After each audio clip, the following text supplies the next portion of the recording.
Welcome everyone to the Unharmable show. I am so delighted you've chosen to be here with me. My name is TJ Woodward. I am the host of the show. My guest today is Sharon Volner. Sharon is the Chief Clinical Officer of La Ventana Treatment Programs here in Los Angeles, and so much more. Also a black belt, which we're going to hear about. Speaking of Unharmable. So Sharon, welcome to the show. Thank you, TJ. So good to be here. Well, I'm excited to be in this conversation with you. You and I have done many things together. We've done some conferences, we've done some shows together, but this is the first time we've actually sat down and had a conversation like this, so very much looking forward to it. Same. When you and I talked about the concept, the idea of unharmable, and that is simply a recognition that regardless of what has happened and regardless of what we've done, there's a place within us that's unharmed and unharmable. You said, I have some questions about that. So yes. I thought that would be a great place to start. Yes, thank you. How? I have a lot of questions. How are we unharmable? How is it that we cannot be harmed? Are we talking physically, emotionally, psychologically?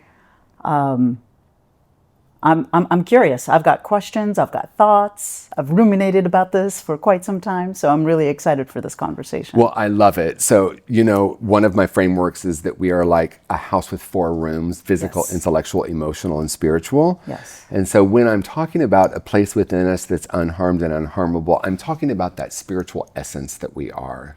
And the reason that it's so important to me is doing work, for example, in behavioral health for many years. Many times people start with, I'm broken and I need to be fixed. And I think even some clinicians, whether they're conscious of it or not, have a framework that this person sitting in front of me is broken and needs to be fixed. And I find that not very effective and also exhausting. So I like to ask it as a what if. What if there's still this place somewhere within ourselves? We came into the world as whole and complete spiritual beings, and then we get programmed to believe we're broken. So that's really what I'm talking about when I say unharmable. Okay, so I do agree that a lot of people view themselves as broken. Yeah. And a lot of practitioners view their clients as broken. I am not of that mindset. I do agree with you. I think we are born whole and perfect, and somewhere we got some labels slapped on us on how we should be. Don't do this, don't act like that, don't talk like this, don't eat like this. And we internalized that and then formed this false identity of who I think I should be versus who I am, and then have this internal disconnect. But once we have some choice or some insight into, okay, maybe I'm not that. Maybe, you know, maybe I worked on a goal and I achieved it and I'm feeling myself and I'm feeling confident and a sense of mastery, and I'm like, wow, what if I could do that in other areas of my life? I am great. I am wonderful. There's still this piece, I think, within us that if we choose to see ourselves as having broken patterns, we could be harmed. Yeah. So it feels to me like I have a choice in this. Yeah. Maybe I have broken patterns. Sorry, maybe I have broken patterns. I am not broken, but I could be harmed. Well, for me, it comes down to something so simple, because I have certainly caused a lot of harm in the world. And when I caused harm in the world, it's when I believed I was broken. Sure. Right? So I believed I was other than whole and complete. Or and to be clear, because I think people sometimes just push back, especially on the word perfect, when I say whole and perfect. What I'm not talking about is perfectionism, because that's a strategy to manage something. And for me, it was a strategy to manage that part of me that felt broken. In other words, and you said it so beautifully, I took it on as my identity. There's something fundamentally wrong with me.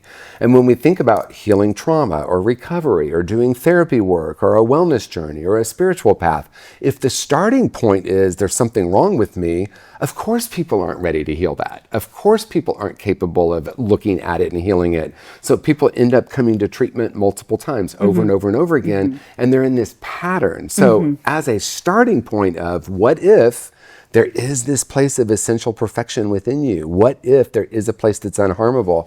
I think it's a very different starting point. I agree. Inviting people, my favorite piece is inviting people in treatment, first time, 20th time, to look at themselves as not what did I do wrong, but what can I do different? What did I learn from my last experience? My last mistake is my best lesson if I let it be. what choice do I have in it? You know, where do I find my best self? When do I recall a time where I did something good and I am good? And then how do I take that and continue? How do I change the patterns? Yeah. I want to go back to something you said, because you talked about choosing. Yes. And to me, we're always choosing, albeit mostly unconscious, right? Yes. And so if I have this idea that I'm broken or I'm damaged or there's something wrong with me, that's not only a narrative, that's a vibration, that's a frequency, Yes. right? So in my early journey, I absolutely believed I was unlovable, and I kept, lo and behold, I kept choosing relationships to confirm that, even though I was trying desperately to find love. Right. And so the brilliant strategy, formerly known as coping mechanism, was Yes. to try to like get someone to love me so that I could feel whole and complete. Right. But eventually I realized that needed to be reversed. I needed sure. to do enough healing. When did I first decide that I was unlovable? Usually for me, it was very, very young. So like, it wasn't a cognitive process. It wasn't about changing the narrative or even changing the behavior. Ultimately, those things can help, but ultimately it's like, oh, Yeah. that's not who I am. Right. And some people may not know that within themselves. Some people may not develop that insight or know that it exists. So that's why it takes, I think, something maybe outside of us to create that inspiration or desperation for change, and seeking something outside to go, light bulb moment. Oh, I don't have to live like this. I can make changes. And really, truly believing in ourselves in the process. Inspiration or desperation. I love that. Yes. Like, I was just flashing back to like so many clients I worked with, and then in my own journey, like, Yeah. one of those two things needed to be present Yes. for me to change. For sure. So switching gears a little bit, I have this profound idea. You ready? People don't change unless they want to. So how, as clinicians, and you can share, maybe it's your own journey you want to share, but Yes. I know you work with a lot of clients. Yes. And also working with clinicians, helping them, overseeing them. How do we help someone get in touch with what they truly desire? And how is that different than I know what's best for you and let me tell you what you need to do, which is the old school model or For paradigm? sure. I think people do want to change. Yeah. I think when people say, I don't want to change, it's a defense mechanism, it's fear-based, it's, I can seek happiness, but it's not long lasting. And if I'm waiting for the shoe to drop, let me just drop it now, because at least I have some sense of control in that. But I've never met anyone in a treatment center that said, I don't want to change, and I didn't believe them. Because if you didn't want to change, you wouldn't be here. I think we say a lot of things, but a lot of action shows differently. Yeah. So when clients say, I don't want to be in this place, I'm out of here. Okay. And yet we're still here. Yeah. So let's dig deeper and find out, why are we still here? If there's a little bit of hope, what can we do to turn that into a behavior change and a life strategy, something different? What I love about that is it's so simple and yet so powerful, right? Because the way I frame it is like, yeah, a part of me doesn't want to change. Yes. A part of me wants to be here doing the work, but a part of me wants to stay with my old strategies because they feel Yes. safe. Yes. It felt safe and comfortable for me to believe I was unlovable. Now, I don't know if I would have said that consciously, but like that was like this blanket that I was wearing. It's so odd to frame it that way, but when I met my first spiritual teacher, Mary Helen, and she would look at me and say, darling, you're so precious, I would literally feel like I was going to be sick to my stomach because I wanted to reject. I couldn't take that in at that point. Right. But there was something in her seeing me that way.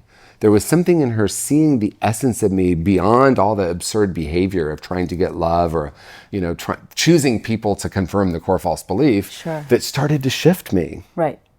I think it's like growing up when you have like the stereotype of a family where mom and dad love you and they want what's best for you. Well, my mom and dad, of course they would say that. They're my parents. I don't believe that. I need to find something outside of that is going to convince me that that is true, because I don't believe it. And that's their role to say it. So I need to find something outside of that. But I remember not just saying it in my head, but saying it out loud. I'm married. I'm not happy, but I'm going to stay here because that's what married families do. and yet what marriage is really happy? I started like looking at everyone else's, taking everyone else's inventory. Well, they have money problems and he had an affair and, she's, and looking for reasons, knowing I got to get out of this marriage and I just don't know what it's going to do, how I'm going to do that, and what it's going to take. And then when I had my daughter, it was, I think, day 6 in the hospital. And I had this insight and I was like, I cannot be here. I'm with a newborn and my husband, and something has to change because I just brought a child into the world and I'm not going to allow her to live in the environment that I've allowed myself to. Wow. And how dare I? Wow. And then I'm like, well, I did just have a baby. Maybe these are a lot of hormones talking. So let me sit on that thought for a month, for 2 months, for 3 months. Let me get back into therapy and really start to dissect this crazy thought that I'm going to blow up my life because I'm unhappy.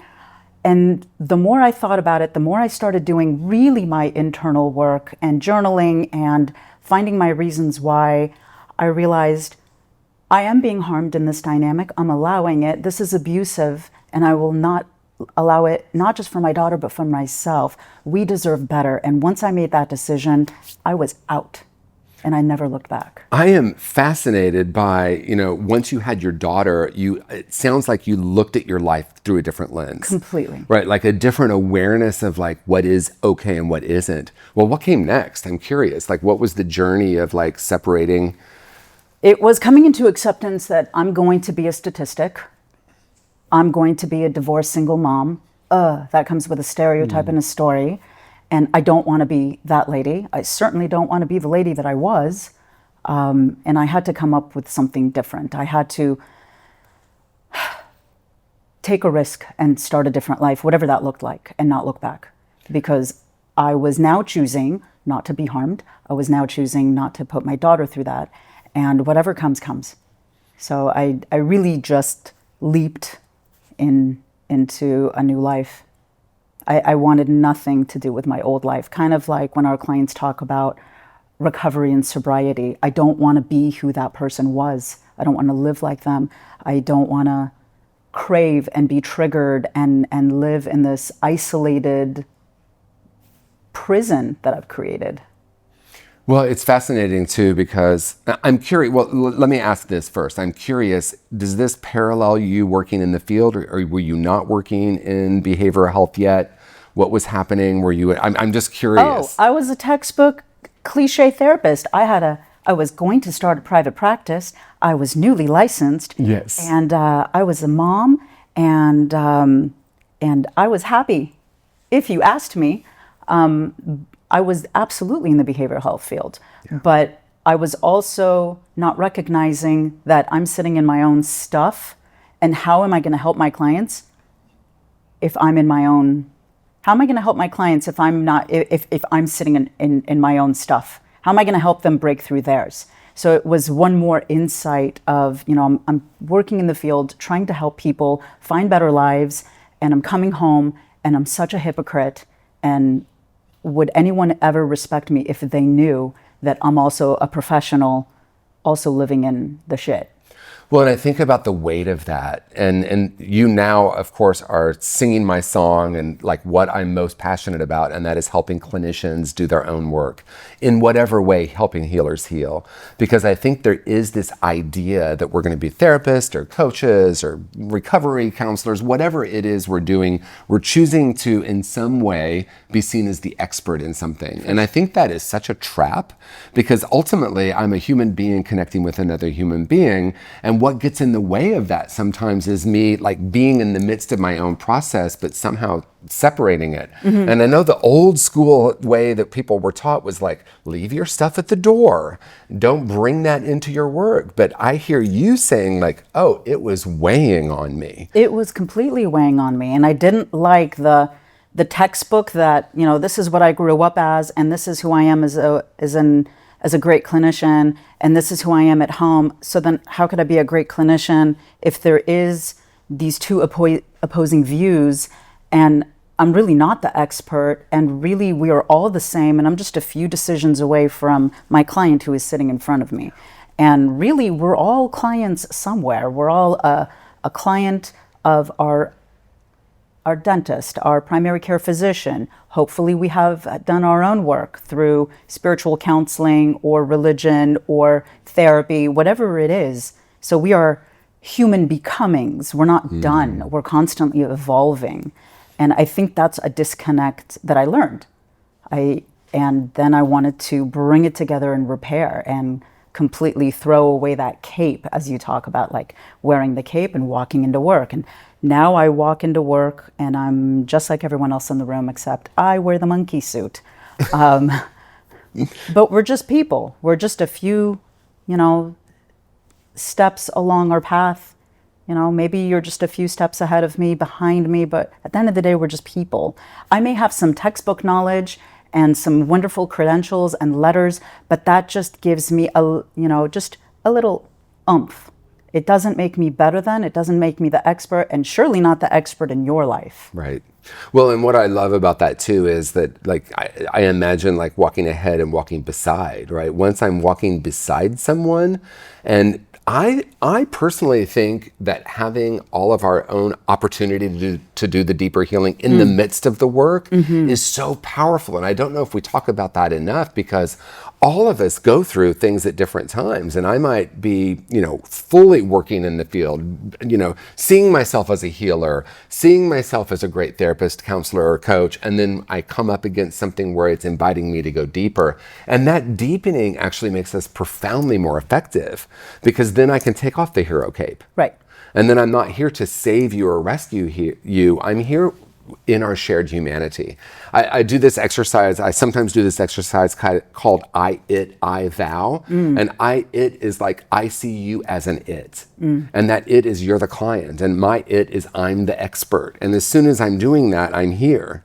And our clients feel that, but only 100% of the time. Right. And once I'm like, oh no, I am that, we are literally the same in different moments in our life. Yes, I have different experience, but the truth is, the deeper work that I get to work on and get to do allows me to be more available, because only when I am able to like befriend my own darkness, my own shame, my own feeling of disconnection, only when I've made friends with that am I available to not interrupt your process, right? You Correct. being the person I'm sitting with, Correct. rather than thinking, I know what needs to happen here. That's an energetic field that like the person feels. Right. And as I like to say, but only 100% of the time. Correct.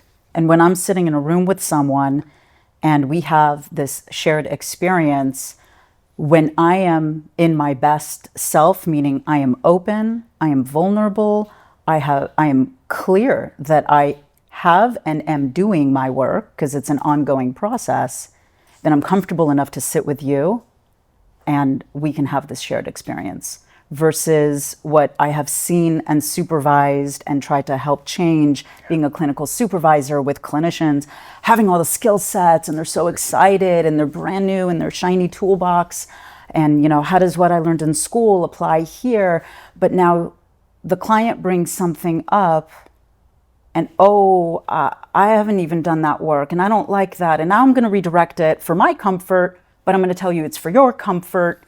And now we're playing this game, and because you see me, but I think I'm okay, and that doesn't work. And clients see right through that. They know that you should have gone there with me. You should have not enabled me. You should have allowed me to speak. But there was something going on in this dynamic that interrupted it. And clients see that all the time. Yeah, and they feel it, right? They totally feel it. And maybe they feel the opposite even more powerfully, right? Like if I'm willing to be fully present with someone without going into a strategy. And, this is so near and dear to my heart, because I see clinicians stopping the process, either consciously or unconsciously, by saying, oh, we'll do that work later, or, oh, have you tried this, right? And like you said, we can be the expert of like, I have all these different interventions I can apply here, but truly being present, being the presence, is much more than being in the moment. It is truly being curious, open, and present about what's emerging in the space. And like you said so beautifully, and one of my favorite quotes is Dolly Parton says, it takes a lot of money to look this cheap. It takes a lot to look like and to actually be fully present and not do something, but to be a presence. Right. And that's a skill that I teach. It's called, I need you to sit back. You're coming into session, and if you're in an insurance-based facility like myself, there's an agenda.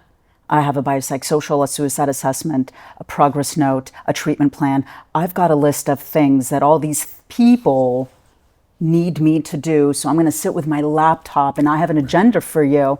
And the client's agenda is, I need to share. Right. And so I instruct, I need you to put this away and I need you to sit back and just be and just listen and not try to fix and redirect and reframe and just have an experience. Yeah.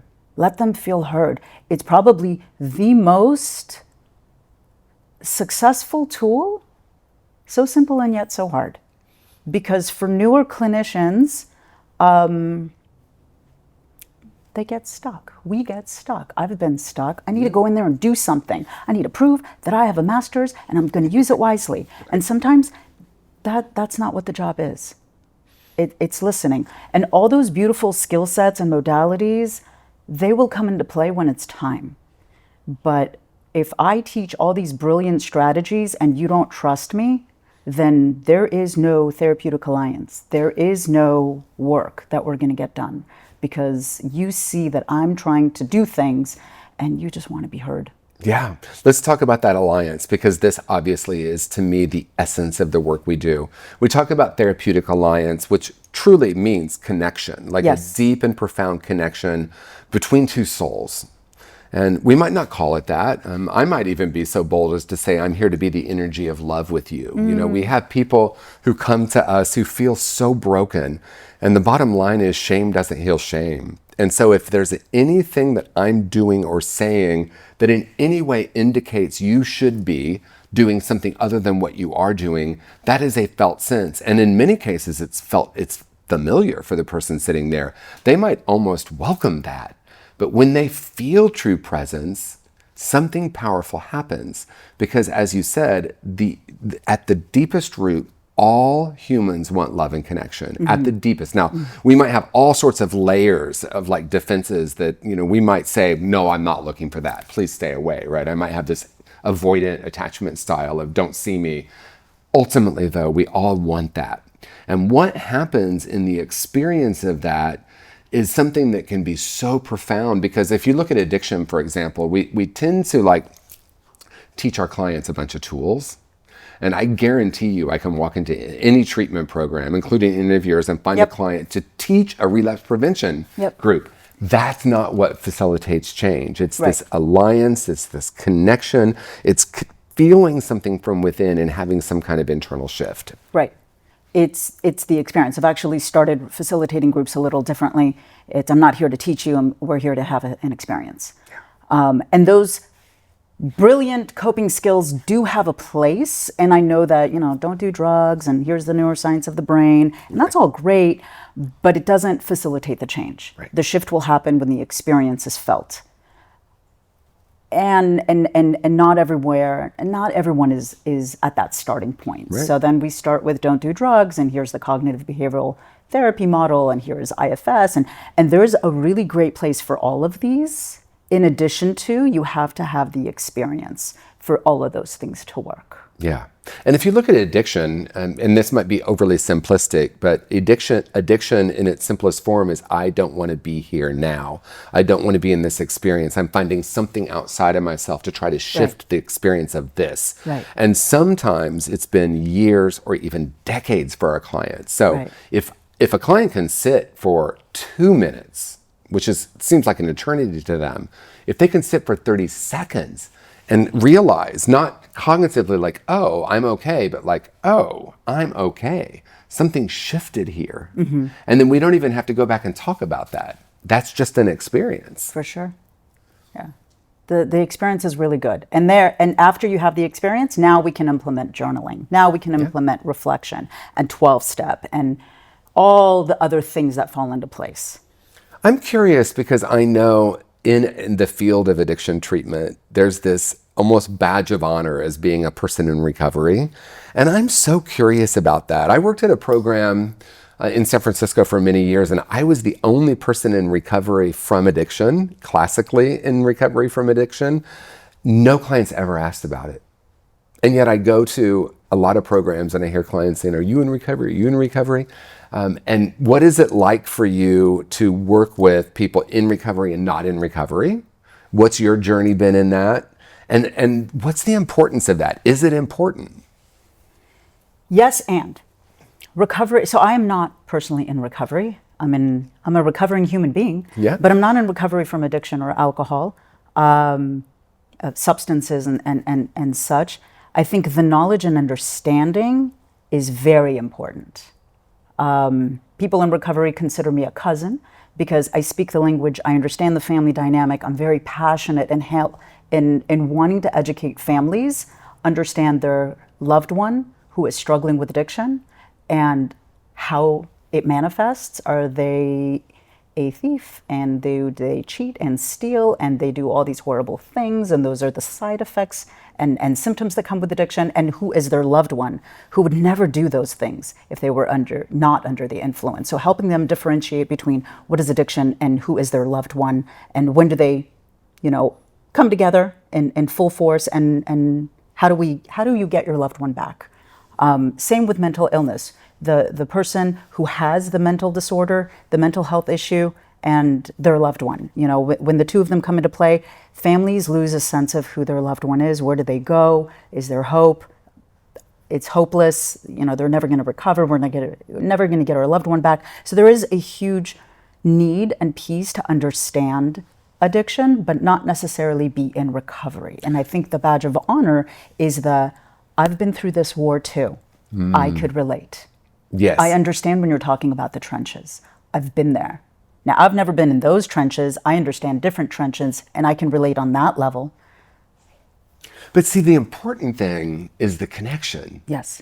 And you can connect with someone who is labeling themselves as having an addiction because you've had the experience of being human. You're a spiritual being. And when we meet there, that label of addiction is so unimportant anyway. Yes. And I think sometimes, I guess it was a little bit of a loaded question, because I think sometimes the badge of honor is something that people might hide behind, or the way I connect with this client is True. talking about my own recovery. True. But I think that's kind of cheating in a way, because authentic connection has nothing to do with the specifics. We've all had the experience of being human. We've all had the experience of, coming into the world as a whole and complete and perfect Yes. being, and then forgetting that and separating from that and finding strategies to manage that. And then ultimately the journey is about coming home to ourselves. For sure. And that's a shared experience. And I think sometimes people in sort of the old paradigm of recovery is we're different than everyone else because we have this thing called addiction. And I just don't believe that's true. I don't buy into it either. When people talk about, well,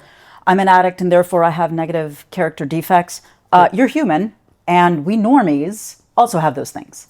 Well, and what's so interesting about the term normie, so for anyone watching right now who doesn't know about this, in the recovery movement, people who aren't in recovery are called normies, which I am so what are you saying about yourself? Far from normal, actually. That I'm abnormal.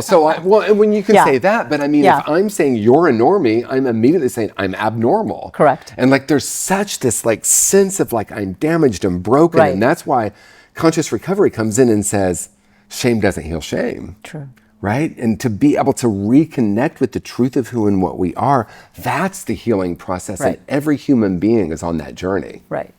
And not all people working in addiction and recovery should be working in addiction and recovery, but some people do hide behind, well, I'm an addict and Yeah. I'm sober and therefore I can help and I have a lot of credibility.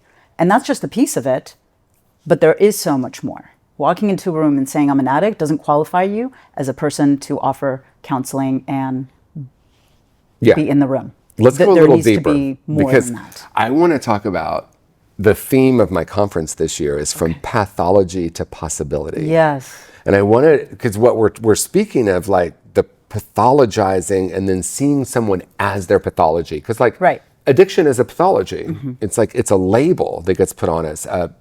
Borderline personality disorder is a label. Mental illness is a label. So I'm curious about, and I know you, so I know it's a both and conversation. It's not an either or, but what is the usefulness of that? And then what are its limitations in the pathologizing? Labels are great so we know what they are. If I know this is peanut butter, I know it goes with jelly, and there is no confusion that it's going to go with anything else. Celery, it can go with celery. It can go with celery. It's not going to go with a piece of steak. True. So if we can label it, then we know something. In medicine, in the Western world, if we have a label, then we know what the symptoms look like, and then we know what the algorithm is for treatment. But some people attach too strongly to their labels. Well, I act like this because I have borderline personality disorder, don't you know? Right. They use it as a crutch. They use it as a negative label, like one more thing to attach to what I think I am or should be. Labels and pathologizing, in a sense, is wrong. But how do we help someone unpack that and unravel from that, seeing themselves as a diagnosis? And I know many clinicians are trained to see it that way too. Yes, and that's great for insurance and billing and medications, and as a snapshot of, I have this much time to work with this person that has these many concerns, and I got to work fast. So if I know what the diagnosis is, then I know what the treatment is, and then I know what the interventions are, and then I know, and it's kind of like this thread, but it's not like that for everybody and all the time. So I like to, great, you're here, now let's unpack. And let's unpack with what is the pattern of behavior, and not, here are all the things that I have learned over the years to attach myself to this label. Where when people are like, well, I'm an addict and this is why I do blah, blah, blah, blah, blah. Right. And I'm like, that's nice. I do those things too. Yeah. And I'm a person who's not an addict. So help me understand that. Because I think people are conditioned and trained to learn a certain thing. Yeah. And that's that whole labeling and shaping. And this is what girls do. And this is what boys do. And aren't we supposed to like undo that and go deeper? Yeah. So Yes, we are supposed to, Sharon. Absolutely. Yes. And that's the essence of this, right? Because if I stop at the diagnosis and it becomes my identity, then like you said, I attach my behavior. I mean, I can think of one friend of mine, he would literally say, well, I'm just an effed up alcoholic, so I don't know how to do this, or I don't know how to do that. Yes. And I'm like, dude, that might have been great for the first 6 months, but you're 30 years sober and still saying that. Like, how can that still be the reality? And how do we start to look at it in a new and different way? And I think that's where Unharmable really comes in, because we're saying, there's a place within you that's unharmed and unharmable, that's not your diagnosis, that's not your quote unquote disease. There's something about you that's infinite that is not that. And I think it's really important. I want to switch gears a little because we're moving toward the end of our conversation, believe it or not. I want to hear about the black belt thing. Oh, yes. Yeah. Yes. So I have a double black belt in Hapkido blend. Initially, karate was something that my mom put me in because it was like a great way to learn to defend yourself, and situational awareness and self-defense, and all that's great. But over the course of my life, it just became so much more. It gave me so much meaning. I really believe that I have black belt tools that really apply off the mat and into life, and how to live with purpose, and how to show up with courage, and how to face my fears, and how to break through really any defenses and get through goals. It really became a way to live in the last maybe 10 to 15 years, where, I went to karate class because, it was the thing to do. And, when my daughter was a little bit older, I put her in karate classes. And so, here's mom and little Ayla taking karate classes, 2 separate mats side by side, and all of a sudden something just changed. We were coming to the mat fairly early, sitting down and meditating, getting grounded, going home and journaling every night, watching videos about spiritual connection and growth and philosophies about life. And I'm like, this is like therapy. This isn't martial arts. I mean, yes, I'm learning how to defend myself and how to kick and fight and punch. But there's so many lessons in life. Like, I remember in one of the classes, my sensei, Master Fari Borzajak, who is an amazing human being and a huge hero of mine, said, okay, we're going to go fight in the cage. And a cage is that. It is an octagon And there's no going in and there's no going out. And you're there with your opponent, and these are 6-foot beasts that I'm up against, and I'm 5'4". And I remember him saying, everything that you've ever learned comes into play now. Every skill, every lesson, it comes into play now. And that is a reflection of life. When we show up in the world, we're not promised tomorrow. So I need to show up today with my full self. And, there's just huge transformations from the martial art mat to karate and to life. And I don't see my life without it. There's a physical component, which is very helpful for healing. If you ever want to work through motion, you got to work in the emotion. They kind of go hand in hand. If you want to work through it, I said that backwards. If you want to work on your emotions, you got to get into motion. So exercise is a big component in mental wellness. So I get that from martial arts. The lessons on the mat. It's just, I could talk about it for hours and hours. I love it. So there's definitely, it has informed the way you do therapy too. For sure. Without a doubt, I'm hearing. I'm a direct ninja when it comes into therapy. We're just going to get to it. We're just going to have some conversations and not get attached to the feelings and the labels. And we're just going to be two people talking. I love it. As we come to a close in the conversation, I'm wondering if there's anything present for you that you would like to either share in closing, say in closing, talk about in closing, anything show up for you?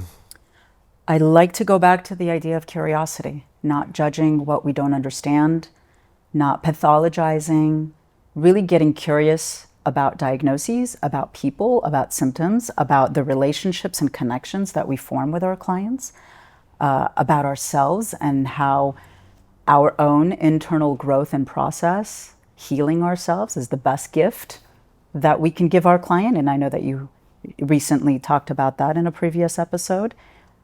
Yeah, getting curious. Curiosity to me is so important because curiosity expands and judgment restricts. And as soon as I decide something is what it is, whether I'm diagnosing someone or I'm saying it's this, then all of a sudden there's no possibility for growth. And even when I say to someone, what if that diagnosis was managing something? What if that's a brilliant strategy? What if that is a superpower actually that has helped you in some ways? So rather than looking at a diagnosis as something that's quote unquote negative or needs to be eradicated, what if we looked at where we developed it and why? And being curious about that. And I think when someone can get in touch with that, when I can say, oh, you mean I shut down? Or I mean, in my case, I would just basically check out.